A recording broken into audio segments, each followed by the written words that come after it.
ഇന്ന് നല്ല കുറുകിയ ചാറോട് കൂടിയ ഒരു ചെമ്മീൻ കറി ആയാലോ. അതിനായി ചട്ടി അടുപ്പത്ത് വെച്ച് ചൂടായ ശേഷം വെളിച്ചെണ്ണ ഒഴിച്ച് 1/4 ടീസ്പൂൺ ഉലുവയും ചേർത്ത് ചെറിയുള്ളി, വെളുത്തുള്ളി, ഇഞ്ചി, പച്ചമുളക്, കറിവേപ്പില എന്നിവ ചേർത്ത് വഴറ്റുക. വഴന്നു വരുമ്പോൾ 1/4 ടീസ്പൂൺ മഞ്ഞൾപ്പൊടി, 2 ടീസ്പൂൺ മല്ലിപ്പൊടി, 2 ടീസ്പൂൺ മുളക് പൊടി എന്നിവ ചേർത്ത് പച്ചമണം മാറുന്നത് വരെ വഴറ്റുക. ഇതിലേക്ക് ആവശ്യത്തിന് പുളിവെള്ളവും ഉപ്പും ചേർക്കുക.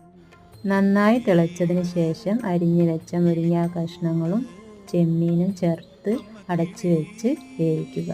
ചെമ്മീനും മുരിങ്ങക്കായും നന്നായി വെന്തതിന് ശേഷം അതിലേക്ക് അരമുറി തേങ്ങയുടെ പാലും അരിഞ്ഞു വെച്ച മാങ്ങാ കഷ്ണങ്ങളും ചേർത്ത് നന്നായി തിളപ്പിക്കുക.